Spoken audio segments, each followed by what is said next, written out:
No, malinis. Oh, nasimba po 'yan mga kalingap pag linggo. Oh, nasimba pag linggo si Marjo. Bukas ay sa linggo agahan mo. Agahan ha. Oh, 'yan po.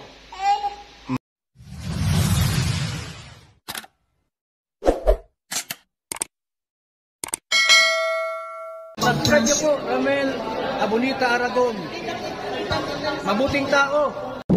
Ayan mga kalingap, pagpalang araw po sa inyong lahat. Kasama ko po ngayon si Ramel Bonita Aragon. Ayan, pasuportahan niyo po mga kalingap, isang partner na masipag, mabait at talagang matulungin. At maraming salamat po sa pasuporta po at bisita ng kanyang channel. Like, comment, share, and subscribe. God bless you. Thank you po. Ngayon oh, malinis. Oh, nasimba po 'yan mga kalingap pag linggo. Oh, nasimba pag linggo si Marjo. Bukas ay sa linggo agahan mo. Agahan ha. O yan po. Ayan, kasama natin si Marjo. Pag Sunday po nagsisimba siya dito sa church. Ito po yung church ni Pastor na pinagsiservisyuhan. Ayan po. Yan. Sila Uyang, sila Lola Conchita. Dito po yung nagsisimba. Sila, ano ang pangalan matanda na lalaki? Si ano po, tatay na ano? Tatay na, Patay Nardo? Opo. Yun. Yun po mga pinagawa ni Kuya Bal na bahay.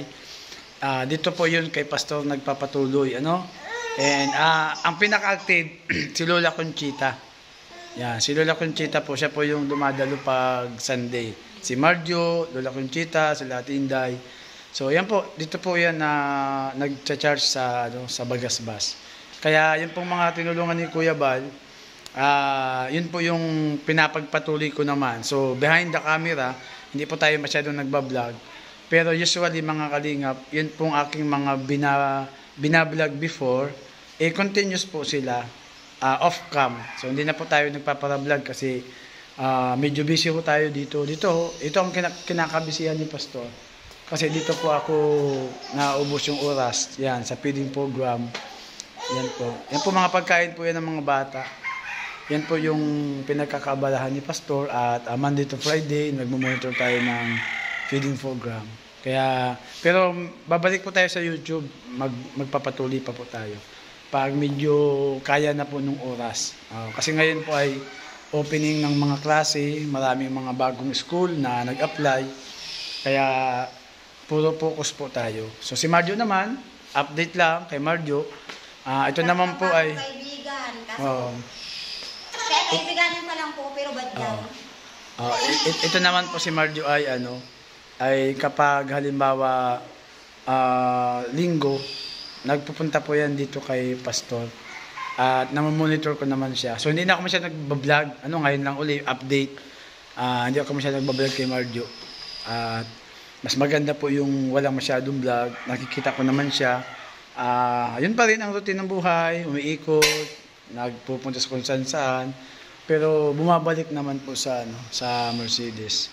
So dito sa amin, yan si Ate si Ate Mian, isa rin po sa binablog ni Pastor. Dito na siya nagcha-charge. So yung mga binablog ni Pastor, kino-continuous natin na magpatuloy sa Lord. Ayan, si Ate, kung napanood niyo po yung vlog ko, yung may anak na PWD. So nasa DSWD na po ngayon, pinaalagaan, pinapagamot. At ito pong nanay, yan, dito tayo sa... Dito po ako kay Pastor, nakatira. Yan, dito po si Nanay Mian, dito po sa akin nakatira yan. Dito po siya po naglilinis nitong church, yan. So, siya po naglilinis ng church, mga kalingap. At okay naman, malinis, yan. Maganda yung naging buhay. Sa Panginoon na magkasala ulit, Pastor. Gusto kong magbagong buhay. Ayoko maglaya. So, behind the camera po, mga kalingap, hindi man ninyo ako napapanood lagi. Pero, yung pong mga binablog natin, continuous po yung ating paglingap. Pare ni Ate Mian, walang trabaho. So, naglalabandira.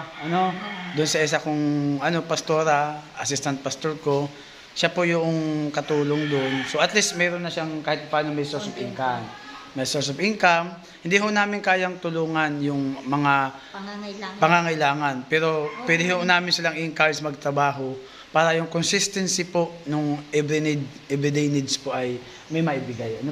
So si Ate Mian, naglilinis ng bahay, naglalaba, minsan naglalaot, nag-iisda. nangunguha ng isda. Pag may nakuwang isda po ay binibinta. So yun po yung routine, mga kalingap. Pero sa ganung paraan, hindi po namin tinutolerate na maging tamad. Ay, po. Oo. Masipag po talaga. Yan, hindi natin tinutolerate na maging tamad yung ating mga binablog. Bagkus, ini-encourage namin sila na mapalapit sa Diyos at maglingkod sa Diyos. Tuloy-tuloy po ako, Pastor, dito. 5 taon na po ako sa inyo. Oo, yan. So, pareho ni Marjo, nung lagi nating binablog, parang naging dependent sa vlogging. Pero, noong hinayaan natin kumampay sa sarili niyang pakpak, ayun po, kahit papaano ay tinitingnan ko naman, may direksyon naman yung buhay ni Marjo. Hindi na mabago yung kanyang pananatili sa isang lugar. Pero, hindi naman siya napapariwara gaya ng dati na kung kailan mo binablog, lalong lumalala. So, ang ginagawa po natin ay binabahagi ang salita ng Diyos, ini-encourage, magpatuloy. Decision na lang po nila, nasa tamang kaisipan naman yan kung magpapatuloy, aayusin yung buhay. So, kapag ngayon po, ayan, mga kalingap. Diyan sila sa CR, sa kusina ni Pastor. Ayan, ito yung kusina. Ayan, kusina ni Pastor. O yan, kain sila dyan. O, kape-kape. Kape. Yan lang. Ano po? Dito? Assistant manager ni Pastor. Artista. Assistant Ilang manager. artista po yan. Assistant manager pala si Ate Mian. Ganito lang po yung buhay, mga kalingap. Masaya po pag sa Hindi po Panginoon. namin kayang ibigay lahat, pero dahan-dahan po ay makakapagturo tayo na maging responsible sila sa kanilang personal na buhay. Si Marijo, lagi ko siyang pinapangaralan, bawal magbuntis, wag Ay, hindi makipagrelasyon. buntis, pero sexy yan. Oo. Wag magkipagrelasyon.